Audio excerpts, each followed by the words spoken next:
नमस्कार, म तुलसीराम सापकोटा।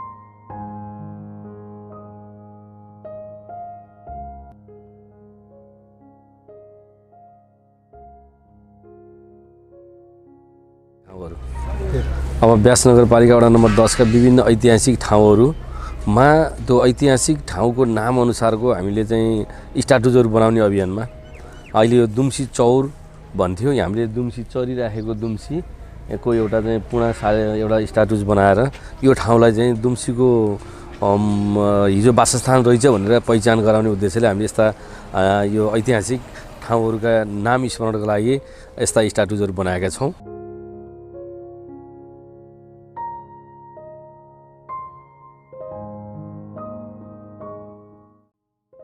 अहिले म व्यास नगरपालिका वडा नम्बर 10 को सबैभन्दा अग्लो ठाउँ देवी डाँडामा छु र यो देवी डाँडालाई कसरी पर्यटकीय स्थलको रूपमा विकास गर्ने भन्ने विषयमा म एकदमै चिन्तित छु र यो ठाउँमा हिजो बाख्रा चराएर हिँड्ने र स्याल कराउने ठाउँ थियो।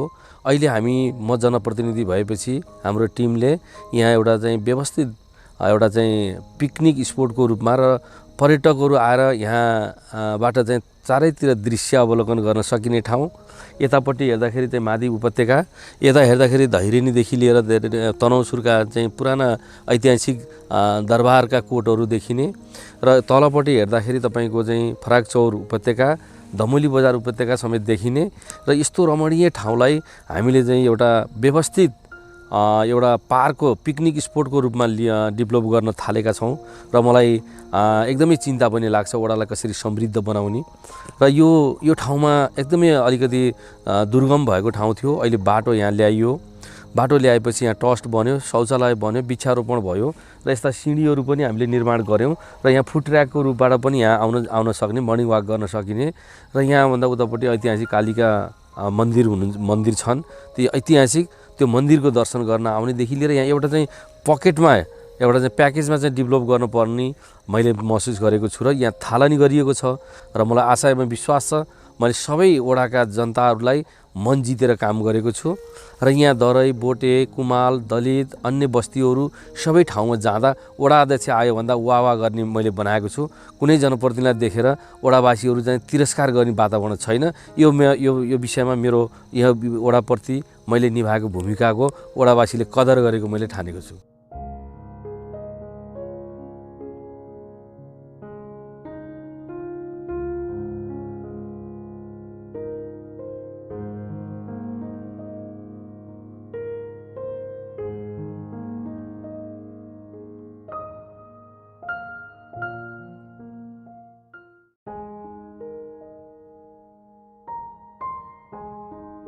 नगरपालिकाको 10 नम्बर वडामा हामीले धेरै कामहरू थालनी गरेका छौँ।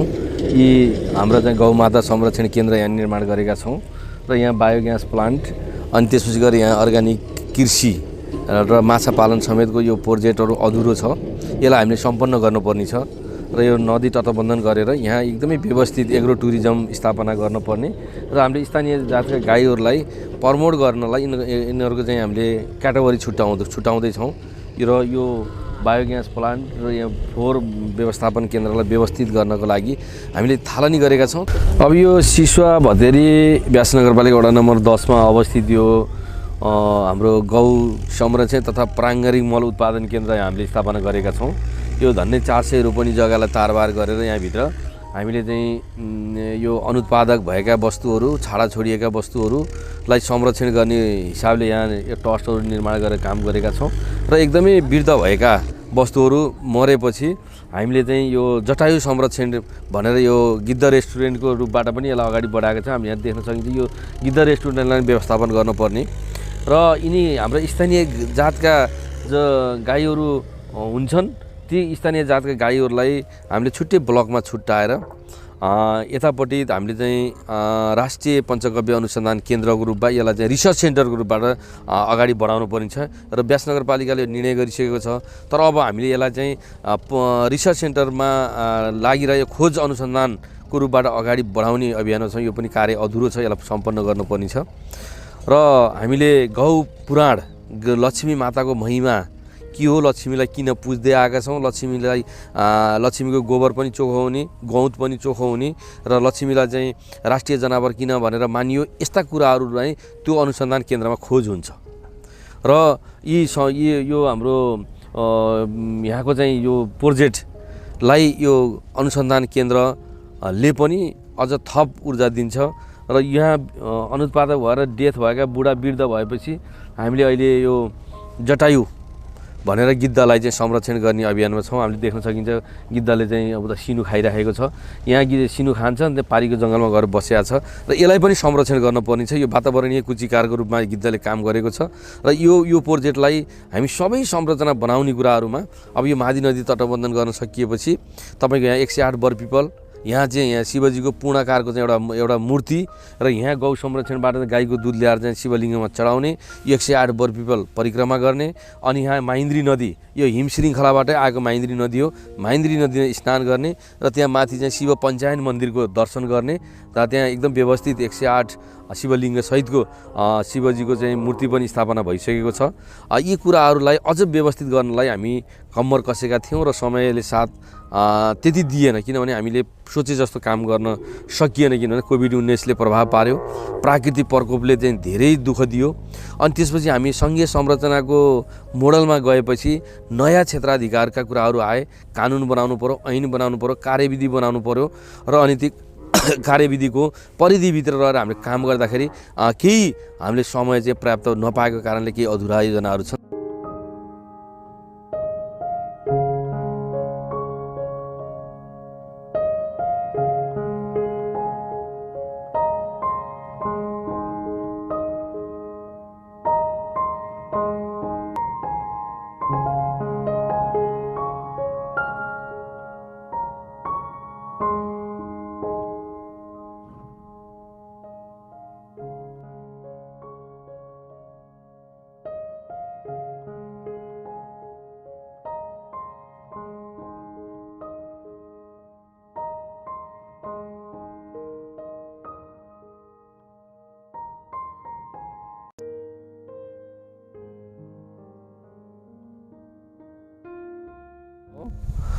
अब यो व्यास नगरपालिका वडा नम्बर 10 को देवी डाँडा हामीले अत्यन्त रमणीय स्थल छ।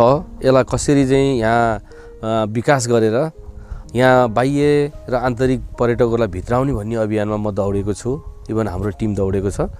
र अहिले मात्रै हामीले नगर वडाको बजेटबाट अलिकति यो भ्यू पोइन्ट, यसै पनि यो चाहिँ भ्यू छ तैपनि यो सुनमा सुगन्ध भने जस्तो अलिकति हामीले अन्य जस्तो चाहिँ जस्ता पाता यस्तो होइन कि कङ्क्रिटवाला अलिकति माथि गएर फोटो सेसन गर्न मिल्ने र यो चारैतिर उपत्यकाहरू देख्न पाइने। भ्यू पोइन्टमा चढेपछि महादी उपत्यका पुरै कलस्ती उपत्यकादेखि लिएर दमौली बजारसम्मको दृश्य अवलोकन गर्न सकिन्छ। पहाडी उतापट्टि गएर गलेखाम कोट हेर्न सकिन्छ हामीले। यता गएर चाहिँ हामी चाहिँ मानुङ कोट के भन्छ यो छापथोक कोट हेर्न सकिन्छ। यता सिधा उता हेरेपछि मानुङ कोट, यतापट्टि गएपछि हामीले चाहिँ यो मिर्लुङ कोट र यो चाहिँ यहाँ सिधा हेर्दाखेरि तनौसुर कोट र यो तल्लो चाहिँ यो हामीले हेर्दाखेरि तपाईँको फराक्चौर उपत्यका हुँदै हामी यहाँबाट बन्दीपुर को डाँडा समेत यहाँबाट अवलोकन गर्न सक्छौँ। यति राम्रो मिलेको ठाउँ, यसलाई हामीले अब एकदमै पर्यटकीय स्थल बनाउने अभियानमा छौँ र अहिले भ्यू पोइन्ट भनेर निर्माण गरेका छौँ। यो भ्यू पोइन्ट पनि आधुनिक तरिकाको, यो कस्तो भित्र यसले यहाँ हरेक 3 तला छ, यसमा तीनवटा तलामै हामीले यहाँ पानी, आइसक्रिम, कफी अनि तपाईँको चाहिँ यो कोक फ्यान्टाहरू राख्ने हिसाबले कुनै एउटा व्यवसाय पनि चलोस्, यहाँ आउने पर्यटकले यहाँ पानीपुरीदेखि लिएर चना चटपट खान पाओस् भनेर भित्र एकदमै कोठैको हिसाबले भित्र यस्तो चाहिँ एउटा चाहिँ रुम स्टाइलले बनाएका छौँ। यो नयाँ भ्यू पोइन्ट पनि हो। यसलाई चाहिँ यो के भन्दा भ्यू टावर नभनेर भ्यू पोइन्ट मात्रै हो।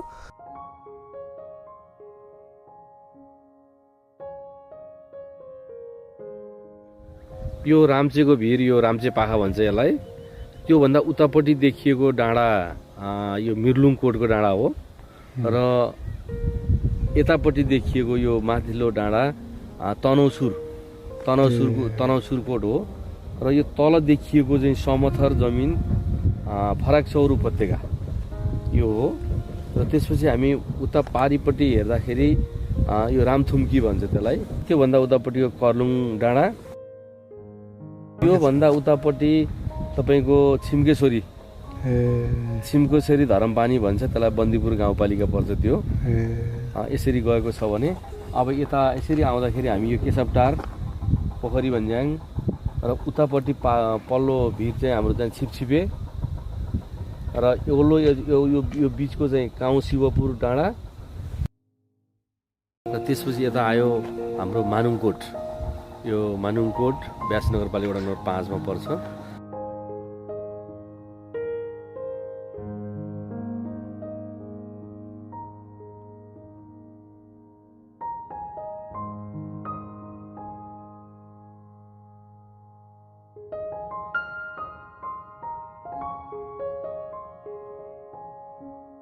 दुम्सी बजार, यो मादी नदी उपत्यका दुम्सी बजार।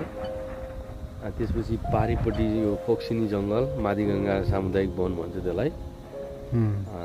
अनि त्यसपछि यता आएपछि हाम्रो त्यो उतापट्टिको डाँडा चाहिँ गलेखामकोट, यो व्यास 6 पर्छ। अनि त्योभन्दा यतापट्टि आएर व्यास 5 को चुँदेर भन्ने डाँडा हो। अनि त्यसरी आएपछि हामी यो कास्कीको सिरपुतान भन्छ यो माथि, तर यो कास्की जिल्ला पर्छ। यो सिधै यता देखिएको चाहिँ हाम्रो यो कलेस्टी उपत्यका यो एरिया पर्छ भने माथि चाहिँ छापथोक, त्यो डाँडा चाहिँ क्यामिन छापथोक हो।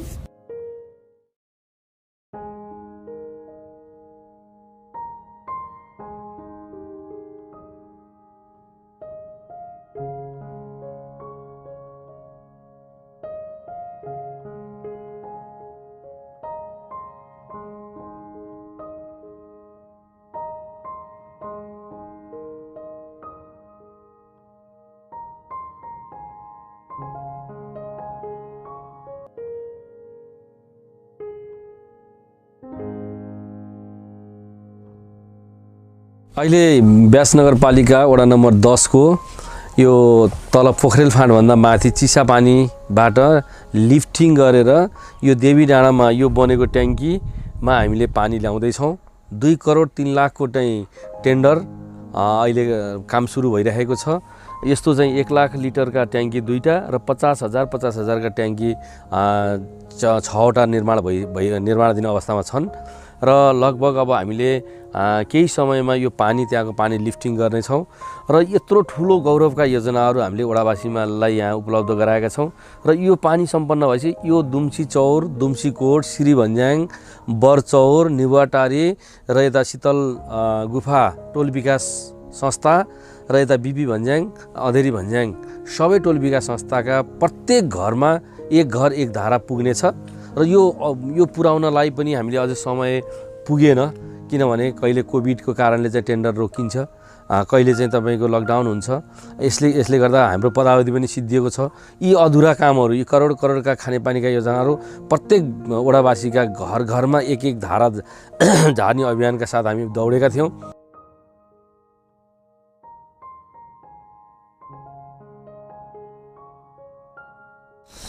यो नारीश्वर ताल एउटा पहाडमा एउटा ताल निर्माण गरेर यसलाई चाहिँ यहाँ आन्तरिक तथा बाह्य पर्यटक भित्राउने अभियानमा यो हामीले व्यास नगरपालिका वडा नम्बर 10 को दुम्सी चौर स्थित यो ताल निर्माणको यो जग्गा अधिग्रहण गरेर यो वर्ष काम थालनी हुँदैछ र हाम्रो पदावधि सिद्धिँदैछ। अब यो ताललाई सम्पन्न गर्नको लागि र यहाँ नमुना एउटा चाहिँ ताल पहाडकी रानी भने जस्तै, बन्दीपुरलाई भने जस्तै कम्तीमा यो दुम्सी चौरको नमुना ताल बनाउने अभियानमा हामी छौँ।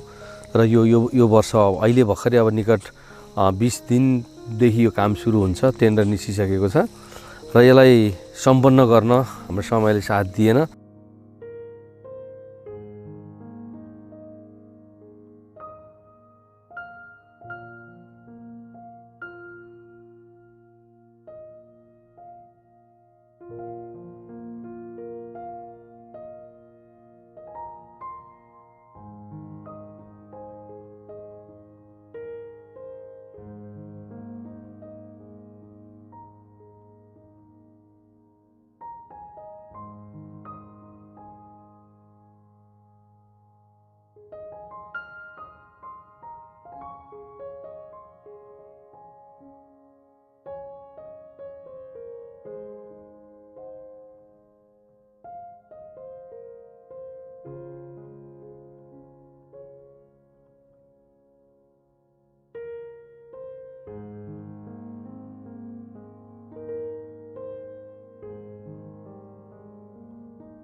यो वडा कार्यालय रहेको स्थान चाहिँ अव्यवस्थित बसोबासभित्र पर्छ र अहिले हामीले अव्यवस्थित बसोबासलाई भूमि आयोगमा छिटोभन्दा छिटो दर्ता गराएर पूर्जा दिने अभियानमा छौँ र योभन्दा तलपट्टिको जो बैरेनी क्षेत्रमा चाहिँ एकीकृत जग्गा विकास आयोजना सुरु भएको छ र यो अहिले हामीले सम्पन्न यो वर्ष गर्न सक्दैनौँ किन थालनी भएको छ, लामो कार्य छ र हामीलाई सबैभन्दा समस्या के छ भने यो वडा कार्यालय भएको एरियालाई अब अव्यवस्थित बसोबासभित्र भएको हुनाले यहाँ पूर्जा प्राप्त गर्न सकेको छैन। यो पूर्जा उपलब्ध गराउने अभियानमा पनि हामी छौँ किनभने यो वडा कार्यालय स्वयं नै ऐलानीप्रति जग्गामा छ र यहाँको जुन बस्तीहरूलाई विगत 40 सालदेखि अगाडिबाट बस्दै आएको बस्तीहरूलाई अब भूमि आयोग मार्फत हामीले पूर्जा वितरण गर्ने अभियानमा छौँ।